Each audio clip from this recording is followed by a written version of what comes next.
Hello and welcome to the Speak PR podcast. My name is Jim James and this show is for you if you've got value locked up in your organization and you're just trying to look for some cost-effective and simple ways to communicate that using public relations and other tools.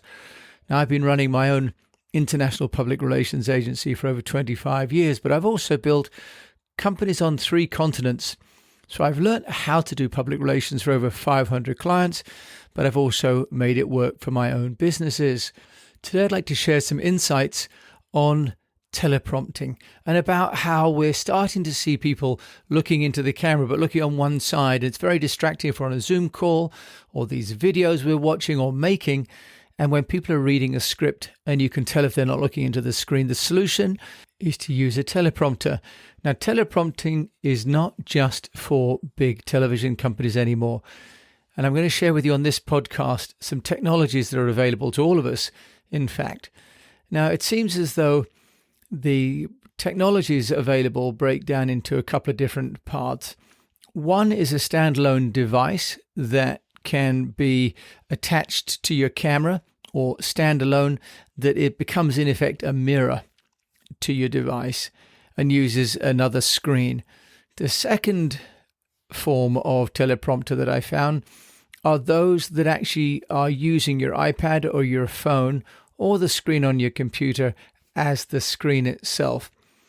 Now, they have different functions in different services. So I'm going to talk about, first of all, I'd like to talk about some of the feature sets that we want to look for. And then I'm going to share with you a couple of apps that I've actually downloaded and I'm going to try.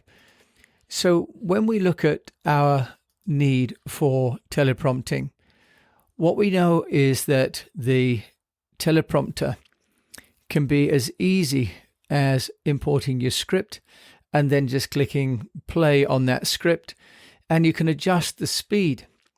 So there are a few things to look for in a teleprompt solution, either an app or a standalone. One is remote control, and the teleprompter remote control allows you to then manage the device, the teleprompter, from a distance. You can argue whether you think that's useful or not. But with many teleprompting apps, that is not actually free. It's part of the value-added bundle.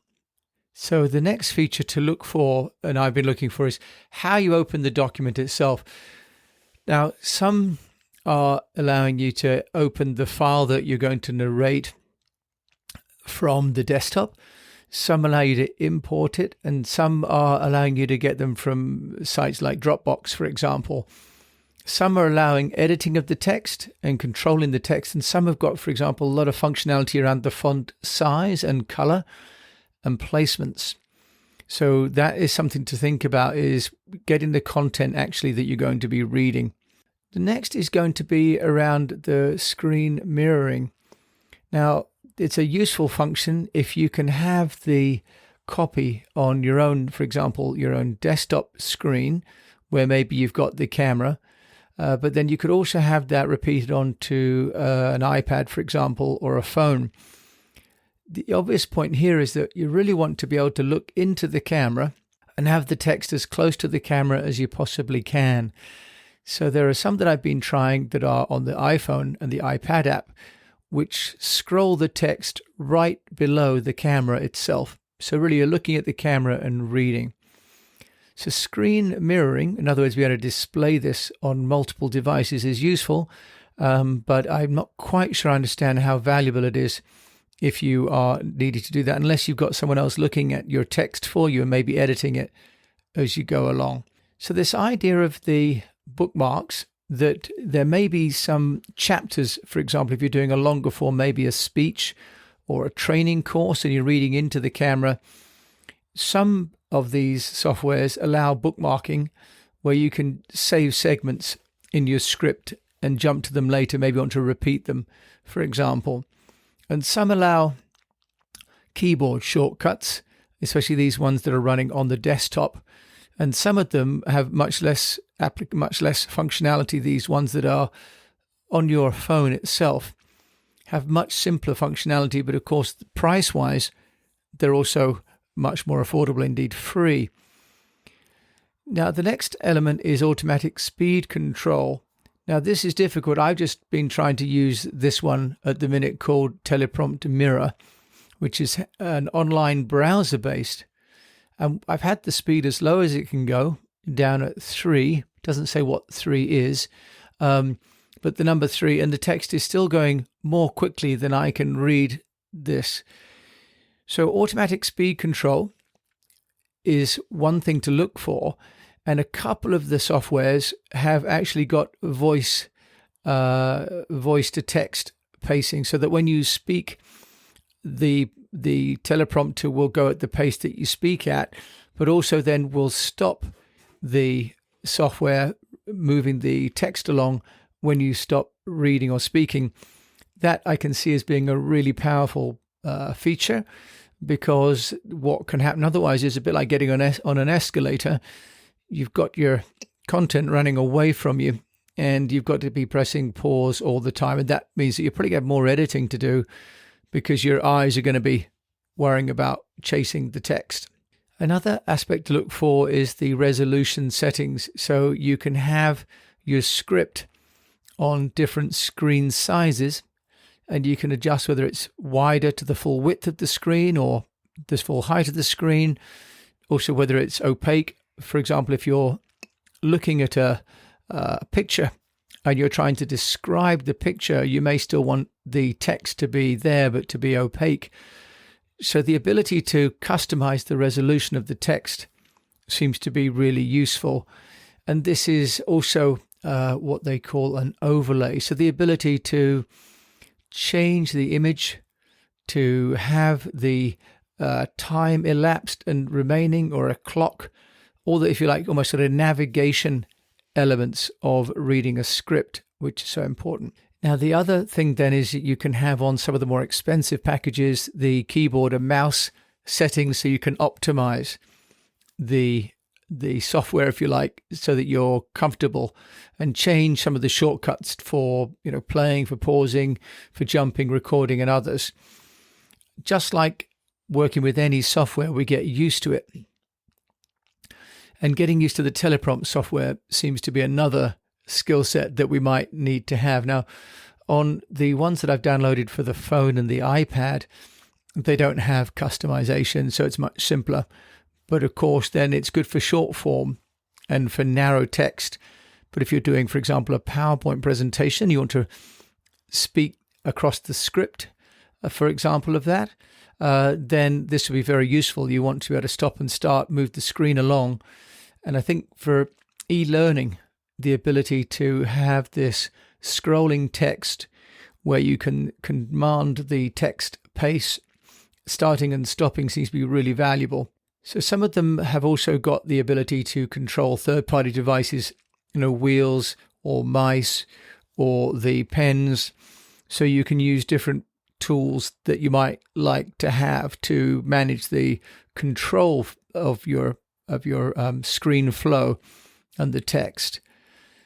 So let's just look at a few of those. So you can buy some hardware, which, for example, there's a company called Bodylin, Bodelin, that has a teleprompter which goes onto your device, and it has this slightly complicated, almost like a submarine periscope effect, where it's basically creating a mirror image of what's on the screen, and then you're able to read the text. There are some others.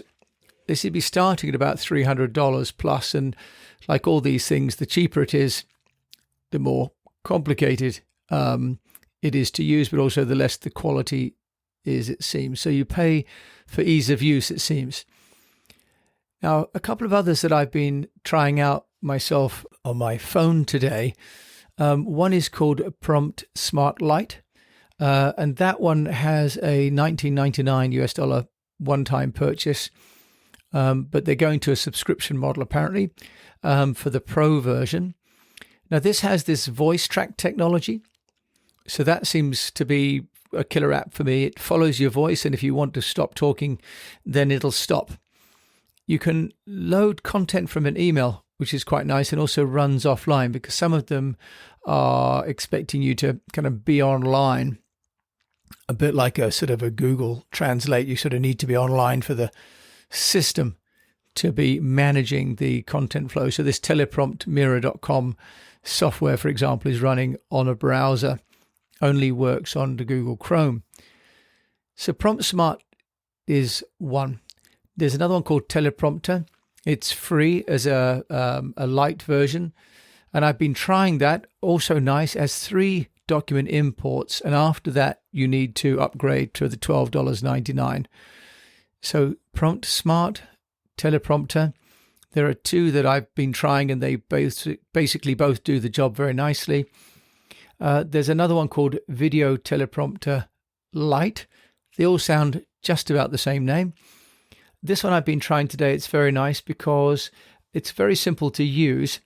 And what I like about it is that you can increase the pace and on the screen of what you're reading. You can record as well whilst you're reading, and that's another difference. Some of these softwares will flow the text for you in the basic version, but you cannot record what you're reading without upgrading.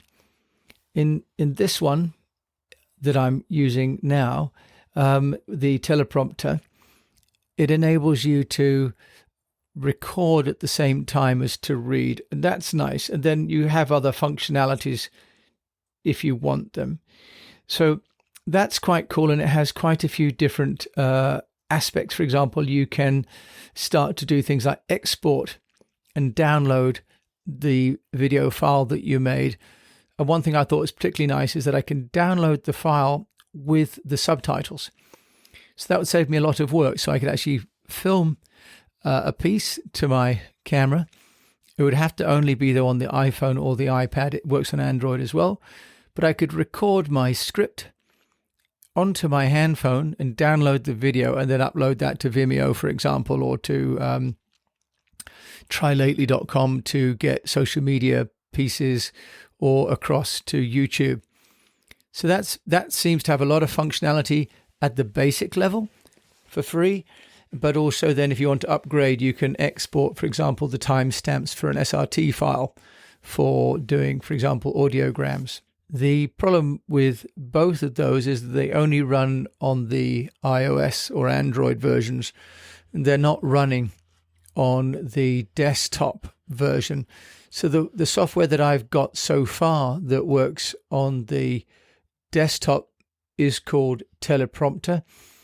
My first outing with Teleprompter is that it seems fairly complicated. I'm sure it's just me. The interface is not that easy, although it's got a lot of sort of text editing functionality, and you can import text.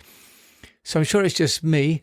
You can also record with this, but when you record, the box where the text is not that close to the camera. So that could just be a settings issue. But what it's meant is that I'm finding that I'm still looking away from the text. And I don't know how I would have that teleprompter, for example, over my PowerPoint presentation. I'm sure it could be done. I need to figure it out. So really the point is that we are now, all of us, creating more and more content online, and many of us are doing pre-recorded, and we can now have on Zoom or WebEx or Google Meet or Microsoft Teams, we can be giving presentations, for example, at a seminar or a webinar, and be looking at the attendees, but at the same time trying to look at our PowerPoint, at the same time trying to look at the script. With the teleprompting software that I'm looking at here and sharing, you'd be able to look at the PowerPoint and continue to look at the people that are looking at you and be reading at the same time. Doesn't mean that you have to be a presidential campaign nominee to use a teleprompter anymore. The software is getting more and more accessible. Certainly the software that works on the phone is extremely easy to use. The only issue then is, of course, you've got a much smaller device for reading on. And would you be giving a webinar, for example, using your mobile phone? So still some learning to do there. And if anyone's got any experience of the teleprompter software that runs well on a desktop, be it, the Mac OS or on Windows, then please do give us a shout. I shall continue to look. There's more YouTube videos out there as well. But I'm covering teleprompting as a function of public relations because increasingly we need to give presentations or to do interviews or to read, for example, white papers to people that are looking at us on screen. And I found in my own case, I'm looking away from the people who are looking at me, and socially, that's not acceptable. It's distracting. So as part of the public relations program, where we talk about engaging people through the Speak PR program of Storify, Personalize, Engage, Amplify, and Know, engage is about engaging content. And if we're delivering content in person to other people, the basic social skill is to look at people when we're presenting to them. At the moment, we're doing quite often the equivalent of going to a conference or a meeting room, and whilst everyone is facing us, we're facing the door. I want to try and solve that, and the teleprompting software is, I think, one way that we can do that. So I hope this has been useful for you. I'll put some show notes in here, some links to some of these software platforms that I found. If you've got any other tips or tools, then please do feel free, and we'd appreciate if you can share them with us at jim@eastwestpr.com. So in the meantime, thank you so much for listening to this episode. We've now reached our 200th episode. This is our 201st episode. To celebrate, I bought myself a new chair for the Shed Studio, and I am enjoying this greatly. We've also just about to hit our 6,000th download since I launched the show back in June.